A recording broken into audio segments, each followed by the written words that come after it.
A woman in my building, early 50s, immaculate, the kind of woman you assume has never had a hair problem in her life, told me last year that she'd quietly started wearing her hair in low buns to hide what she called the thinning. She'd tried volumizing shampoo, scalp massages, a supplement her hairdresser recommended. Nothing changed. She finally went to a trichologist, expecting to hear menopause and nothing else. What he told her instead had almost nothing to do with her hormones. It had to do with 5 daily habits. Habits she'd been doing wrong for 30 years without anyone ever correcting her. I'm going to give you all 5 today. Not generic hair tips. The specific, slightly counterintuitive mechanics that the women who keep thick, healthy hair well into their 60s actually practice. And the ones that quietly undo everything for everyone else. Before we get into it, I have a free gift for you. I've read a lot of comments asking for this, so I built a checklist around it. The Elegant Morning Routine Checklist. 12 rituals of women who are timeless, healthy, and undeniable after 40. It's the morning architecture that puts everything I described today into daily practice. Cortisol protection, protein-first nutrition, movement, silence, grooming standards, and the identity rituals that make all of it sustainable. Every page is a deliberate act of self-respect. See the first link in the description to grab it free, or scan the QR code if you're watching on TV. When you get it, email me your takeaway. I love reading those. Now let's get into today's 5. Habit 1. Hair doesn't thicken because you stimulate the scalp. It thickens because you stretch it. Most women have been told that scalp stimulation is the secret. Massage devices, tingling shampoos, brushes that promise circulation. I'm going to show you what actually triggers thickening.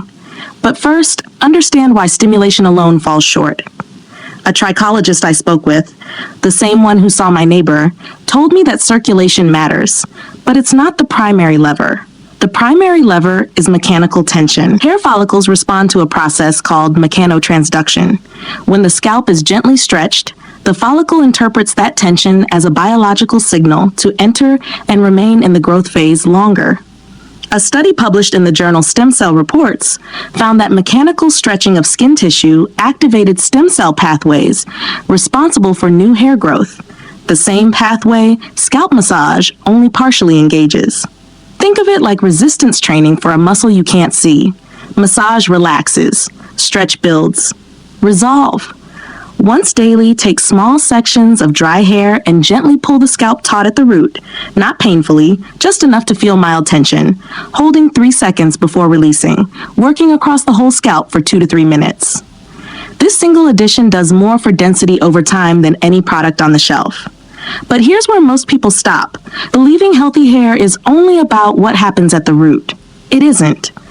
Without the next piece, everything you build at the scalp gets undone at the ends. Habit 2, the flat iron isn't what's breaking your hair.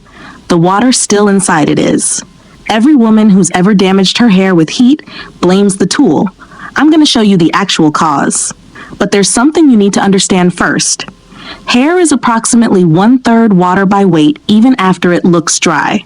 When a flat iron or curling wand makes contact with hair that isn't completely dry, that residual water flash boils instantaneously inside the hair shaft, and the resulting steam pressure cracks the cuticle from the inside. This is called bubble hair in trichology literature, and it's permanent. No product reverses it. I learned this the hard way years ago, styling for an event with 20 minutes to spare. I rushed a section that felt dry, but wasn't. The crunch I heard wasn't styling. It was damage in real time. A flat iron expert who trains stylists for a luxury salon group in Manhattan later told me she can tell, just by sound, whether a client blow-dried completely before flat ironing. That sound is steam escaping through cracked cuticle. Resolve blow-dry hair to 100% dry, not 95%, not mostly, before any hot tool touches it. If you're in a rush, that's the discipline to protect, not the one to skip. But what I just gave you protects the hair shaft. It does nothing yet about the part of your hairline that's disappearing for a completely different reason. Habit 3. The sleekest style you own is quietly pulling your hairline back. This is the one almost no one wants to hear, because the style in question usually looks the most polished. Tight buns, sleek ponytails, slick back styles worn repeatedly produce a condition dermatologists call traction alopecia. Gradual, sustained tension on the follicle that, over years, causes permanent recession, most visibly at the temples and front hairline. A study in the Journal of the American Academy of Dermatology found that traction alopecia was significantly more prevalent among women who wore the same tight style daily over a 5-year period, and that early-stage cases were frequently reversible, but only if caught before the follicle scarred. A dermatologist I know in New York, her client list includes women you'd recognize, told me she now asks every patient presenting with hairline thinning a single diagnostic question before anything else. What's the first style you reach for every morning? Almost always, it's the sleek one. It's the hair equivalent of wearing the same tight shoes every single day, comfortable enough not to notice, until the damage is no longer cosmetic. Resolve.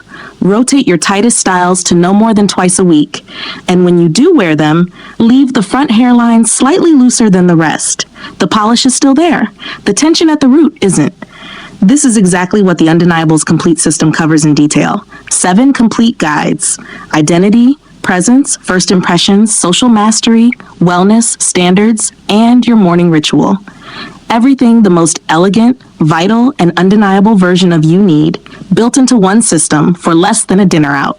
It's linked in the description below, or scan the QR code on your screen. But here's where most people stop, assuming thinning is purely mechanical. It often isn't. Without the next piece, you could be doing everything right externally and still losing density from the inside. Habit 4. Your last blood panel said your iron was normal. Normal and sufficient are not the same number. I want to go deeper here because this is the loop that changes the most outcomes.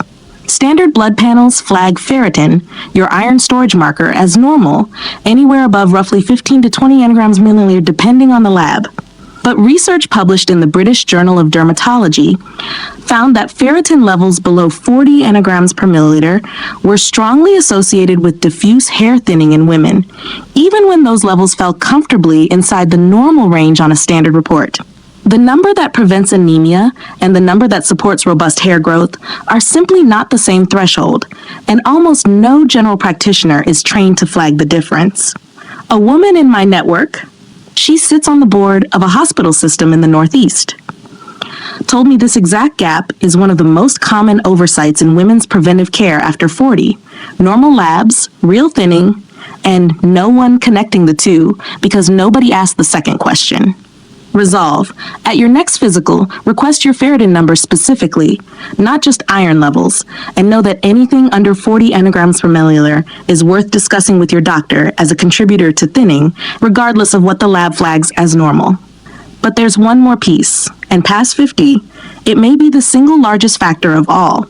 Habit 5, past 50, the strongest factor in thinning wasn't menopause. It was something fully in her control. Here's the complete picture, and then I'll bring all 5 together. Most women past 50 assume hormonal decline is the dominant cause of thinning and accept it as something to simply endure. But a longitudinal study tracking postmenopausal women found that chronic psychological stress, specifically sustained elevated cortisol, was more strongly correlated with diffuse thinning than menopausal status itself. Cortisol prematurely pushes follicles out of the growth phase and into the resting phase, and unlike menopause, sustained stress is something a woman has real influence over. I think often about my own evening ritual, a defined end to the working day, dinner as an occasion rather than a task, journaling before bed. I didn't build that for my hair. But the trichologist I mentioned earlier told me that women with consistent stress regulation practices show measurably better density outcomes over a decade than women with comparable hormonal profiles, but no regulation practice at all. The complete framework. Stretch the scalp daily to trigger growth phase signaling. Dry hair completely before any heat tool touches it. Rotate tight styles to protect the hairline. Know your actual ferritin number, not just whether it's flagged normal. And treat cortisol regulation, real, daily structural stress management, as a hair health habit in its own right, not a separate wellness goal. These habits don't just change how your hair looks. They change how in control you feel of your own aging. Once you know what to look for, you cannot unsee it. You now have the 5 habits the most composed, thick-haired women after 40 quietly practice every day, and you have them for free. The Undeniable's complete system covers this in complete detail, a blueprint for habits, presence, wellness, and longevity science for women who are decided about how they age. Linked in the description below, or scan the QR code on your screen. The next video builds directly on this, because hair is only one signal of how well you're aging, and I want to give you the rest. Stay subscribed. The women who show up to this channel consistently are the ones who actually change. I'll see you in the next one. Isabelle.